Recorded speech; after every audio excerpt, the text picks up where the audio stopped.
Hey guys, welcome back to Beyond Travel Check-ins with Saida. And sometimes Jermaine. Today we're going to be sharing our perspective on living and shopping in Kenya as expats.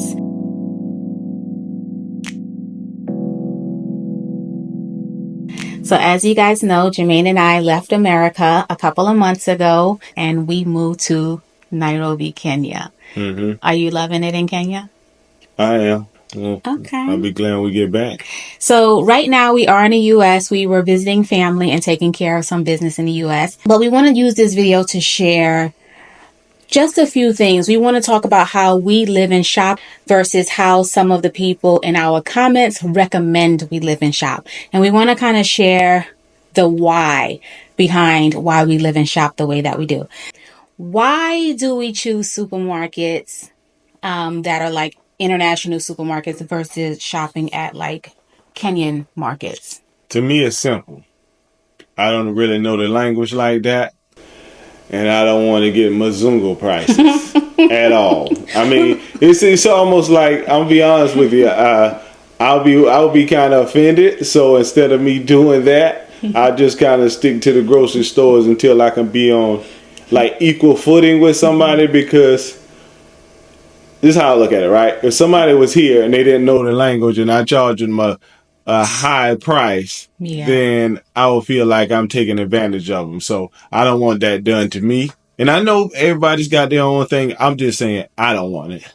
Yeah, so It's true. It's true. Because Jermaine knows when I got to Kenya, I was just like really sold on going to the local markets and buying produce and buying my meat and stuff there, because I watched some YouTube videos and I saw that the prices are really good, right? The prices are really good, right? yeah.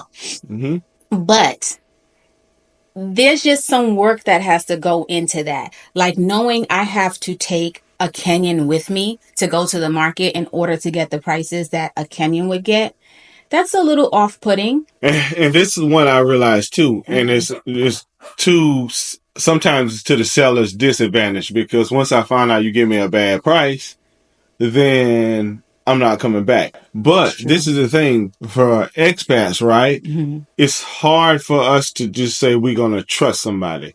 So when we find somebody that we can trust is going to give us a good deal, then we're more likely to go to them all the time and tell our friends. So it's really not good for either party. You get this one-time sale, but then I'm not coming back. And then I'm not recommending anybody else, so it's not helping you either. Right. And as Americans, we just like a straightforward pricing model. Right. We like to go to the store, see the prices, and know that the price I pay is the same price somebody else pays, or the price somebody else pays is the same price that we pay. That's just what we're used to. Right. I'm the kind of person that I don't mind haggling, but even with haggling in Kenya, it's like when some Kenyans hear that we're Americans, they start the price out so high above what the price is that it just sounds crazy. Right. And it's happened to us. That's why we're saying it. But it's not crazy to me, because I'll just say. Well, and the thing is, I like haggling. Yeah, not as much. But when you start the price out, like, okay, it's a range for something. Like when you start something out, when you tell me a dress is $75, that's just outrageous. I don't even spend $75 for a dress in the US. But I don't like haggling, so it's the same thing to me. Once you say 75, the answer is no. Anything above what I want to pay, the answer is no. So I don't really care. You can start at $1 million if you want to. The answer still if it's way above what we pay in the US, it just sounds crazy. So how do our shopping habits reflect our lifestyle or priorities as Americans living in Kenya? Well, we just go to the store. Right. I mean, I don't want to. I don't. To be honest with you, I would rather go to the market. No, once I get this Kiswahili under control. No, you gotta get that shang. No, I don't want. Well, yeah, I need some shang too. Yeah. I know that's what Tanzania say. Can you speak shang? But whatever I need to learn, that's what I need to do. Then I'll come out to these market. Once we're on equal footing, and you want to say, hey, 10 cents, I say 8 cents. Yeah, I'm fine with that. Yeah. But I don't want to be taken advantage of. And when we feel like we have more time, because like when I go grocery shopping, like y'all don't know Jermaine. Jermaine wants to get in the grocery store and out in like 5 minutes. And the fact that most grocery stores are inside of the mall, so you have to go to the mall, you have to walk all through the mall, get to the grocery. Jermaine be fed up by the time we get there. And I discovered Caddy 4 delivers right before we were coming home for Christmas. So we get back. I said, uh-oh. So convenience definitely plays a role in the reason why we don't go to the markets. But I do hope to go to the market one of these days. I'm going, but I got to get this. How are you going when we've had friends that said, come on, Jermaine, let's go to the market? Because I don't want to go anywhere if I'm at a disadvantage. But once I feel I can do it, like I want somebody carrying me around like I'm a baby.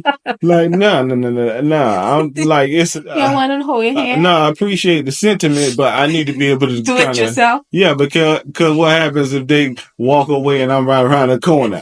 I'm God. So I ain't doing that. It's true. So let's move on to living in Kenya. But before we do that, guys, if you are enjoying this video, make sure you like, make sure you subscribe, and make sure you drop any comments or questions. And if you know anybody that's going to be fair to me in the market, yes, let me know because I want some fresh produce. We do.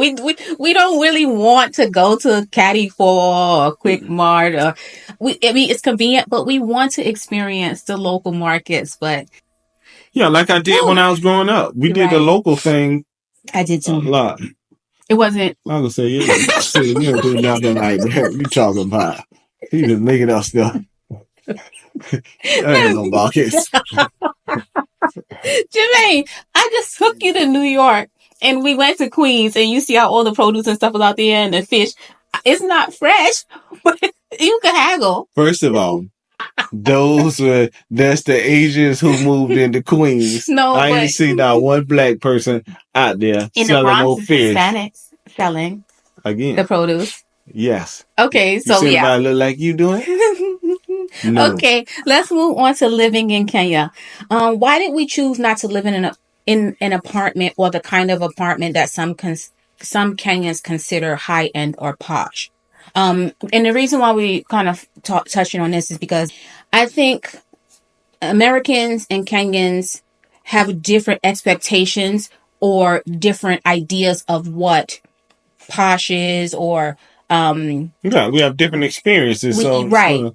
Have a different opinion. Thank you. Yeah. So I was struggling, right? So, some look at how we live in Kenya and say we're getting robbed and these different kinds of things. But why, Jermaine, did we choose to live in the apartment that we actually live in? Because we like it. Well, that's not why. Yeah, that's it. Nothing else. I mean, I feel comfortable. We get whatever we need out of it. We eventually probably going to invest in something, right? Yes. But the time has to be right and the situation has to be right. Right. So we're not going to do that after living there 4 months. No. We're not going to just buy a property after living there 4 months. And it's the thing, when you come into a new place, right? I want to make sure we felt comfortable, we felt safe, it was convenient, and where we at just offered all we need. Now, being we there till I'm 70, 80 years old, right? I'm not gonna do that. I mean, that doesn't make any sense. But as of right now, that's what it is until we find what we really want, can afford, and want at the same time to balance. Because Jermaine and I, we're empty nesters, meaning all of our children are now adults. And Jermaine is 51, I'm 47, and we already knew when we got to this age, when our youngest was in university, our two youngest in university, our two oldest, they're building and, creating their adult life. We knew that we didn't want a large house anymore. And by large, we had like 2,100 square feet. We didn't want stairs, for one. We don't want to be going up and down. We don't want a house that's so large if it was a single story that you got to walk from one side to the other. We wanted something that was cozy and wasn't just like so overwhelming. Well, and we're starting to minimize not just apartments, right? We're starting to minimize because we are slow travelers, right? So Kenya is our base, but we're still going to be moving around, right? We want to see the world. So if I'm going to reduce my clothes, I want to reduce. I want to be efficient. Put it that way. Me too. The stuff I get, I want to enjoy it, and I want to be efficient in it, and I don't want to just have a whole bunch of extra that I have to clean up, wash, do whatever. I just don't need it. Right. And I know some of the recommendations was we could hire people to manage these things, but that is just not a priority for us right now. Just having a housekeeper to manage stuff, or people to clean up or mow lawn that Jermaine is not interested, because I am interested in a small size. Yeah, but if we're going a month, right? Yeah. So why even do it, right? Because we That's plan on going a lot. So yeah. That's another thing. All good. Like the way we plan to travel, and I guess we'll be talking about that not only here on Beyond Travel Check-ins, but also our other channel, Travel Check-ins. Right. Just talking about like what our life looks like as slow travelers, and we're still trying to really kind of map that out. Why are we comfortable spending more on certain items or experiences in Kenya? Well, I'll start with accommodations, right? We say we pay more, but we always look for a deal, right? In everything we do. When we travel, we try to find the best tickets for the cheapest, right? So when we find a place to live, we want the best place we want to live for the cheapest, because we're always looking for deals. I know it's stuff that goes on behind the scenes when we buy stuff that we don't really talk about. And I'm not talking about it, just to be honest with you. But I'm just saying that is because we want to get the best for the cheapest. The best for less. The best for less. Now, on paper, it might look like it costs more, right? But when we get whatever we get in the background, in the kickback or whatever we're doing in the long term, it works out. Yeah, so it may appear that we're paying more for certain experiences, but understand Jermaine and I are very frugal, and we're very prudent with our finances. And we, at the end of the day, we understand our finances are not our finances. Everything we have, the Lord gives us. So we are very, very meticulous and intentional about how we spend our money and what we spend our money on. And truth be told, when we moved here, I was really prepared. You mean move to Kenya? Because you're not there right now. When we moved to Kenya, I was really prepared to, I guess what some people say, live like the locals and live like in an apartment that would just be comfortable to locals. I was really prepared for that, because when Jermaine and I typically come to Kenya for like mission trips and stuff like that, we move around like locals. Like we be in a village. Like we've slept in tents. It's just different. When you say local, right? Yeah. Clarify. That means, first of all, that means a lot of different things, because you got some people who are not from the village. Some of them are just straight from Nairobi in the city. So it's all different. It's different. And that's why I'm clarifying. Like when we are in the village, we live similar. I mean, you don't have a choice. It's not like they got a big fancy hotel out there. Yeah. So this is what I'm saying. What I'm saying is, like, in my mind, that was a preparation. But again, we're firm believers that, like, we trust the Lord. We follow the Lord. That's the reason why we're in Kenya. I don't think we would have woke up one day and just landed in Kenya. So where we stay has been a blessing, and the life we live has been an unexpected blessing. And you cannot come to a place in a few months and it live exactly like they do. No. My stomach can't take what a Kenyan stomach can take, and vice versa if they come here, right? And the foods and the water. And just getting around in the estates. And what you're used to, and the how you used to living. It's all different. So, I mean, over time, you become used to certain things, but you come jumping into certain things. You see over there in Ghana, right? A lot of Americans are going home because they try to close when they back. Not just in Ghana, other places too, because they try to come and jump in a place without really researching it and taking their time to integrate themselves into it. And then you can kind of move around, but you just jumping straight in the pool and can't swim. No. We're not doing that. Like, we're not coming in and trying to act like we are locals, that we understand Kenyans. We are learning. Now, we understand more than some of you think we know. Yes, but we are learning. We are learning every day. We're learning new things. And it's just like if somebody from another country came to the U.S., you would have to learn your way around. Right. You would have to figure out where you're going to live. And there's different socioeconomic factors and communities and areas.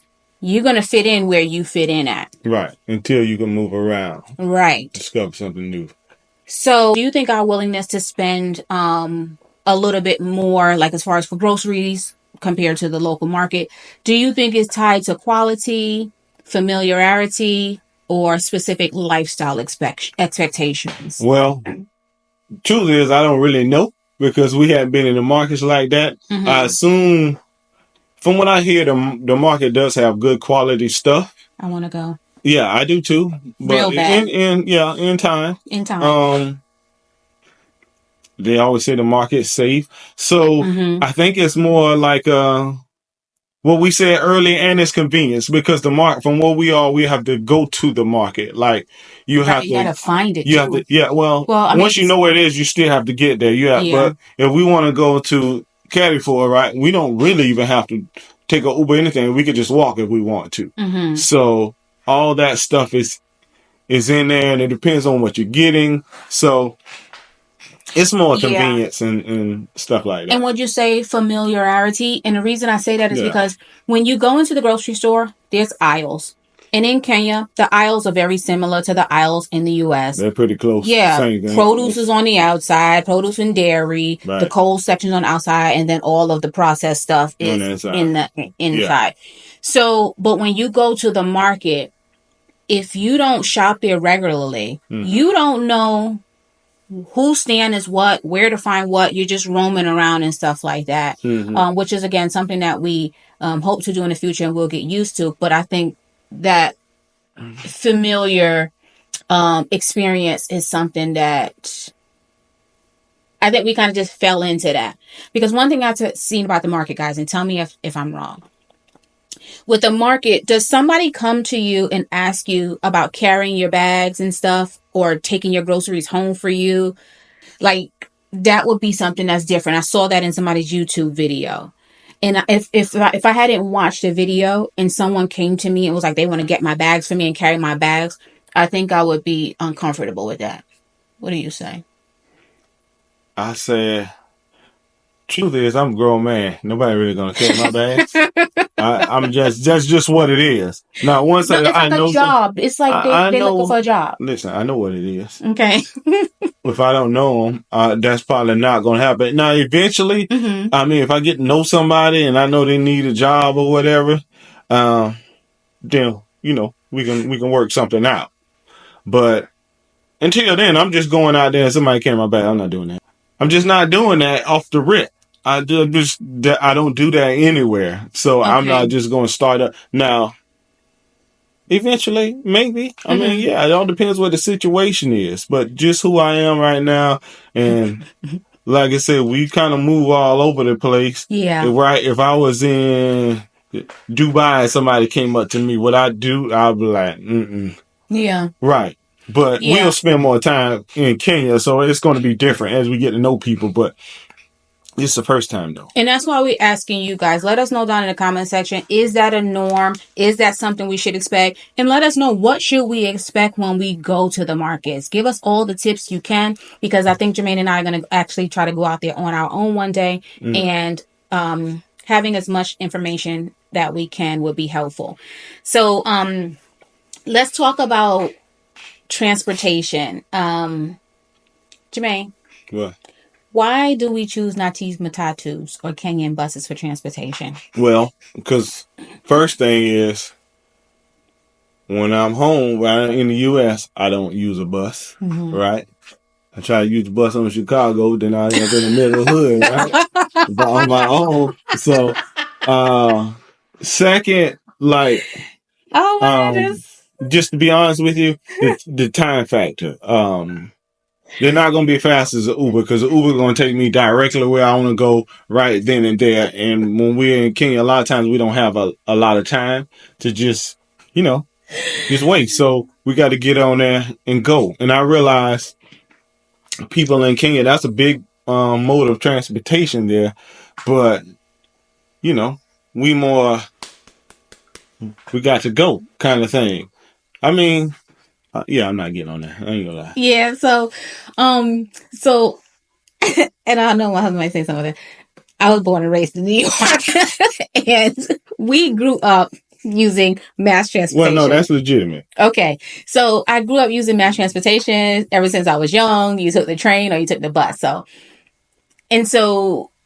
I'm not opposed to taking mass transportation because in some cities it just doesn't make sense to drive. When Yeah. we're in New York, sometimes we're in traffic a long time because we drive. So as we begin to go back and visit, Jermaine and I would get there, we would park the car, and we would start taking the trains. Then eventually, You say opposed?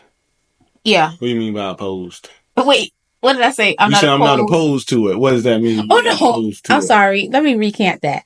I am opposed to it because it's not my city. For one, when I look at the matatus, I see the signs on the side and it's telling you what the different stops are.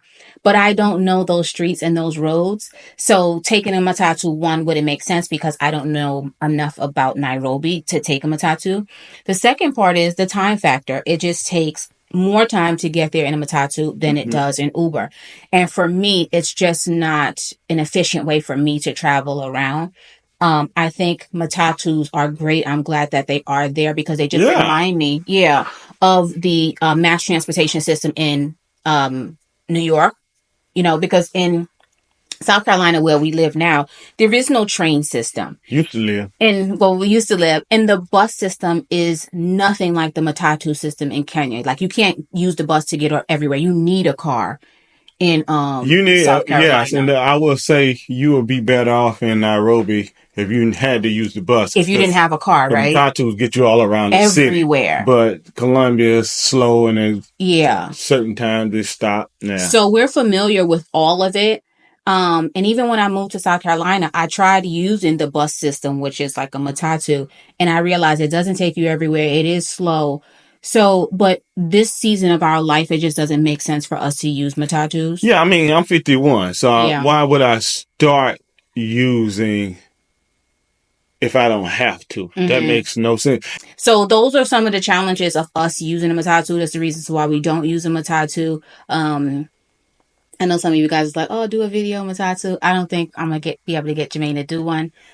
So we might just kind of let that go. But that's all we have for you guys today. We hope you enjoyed this video.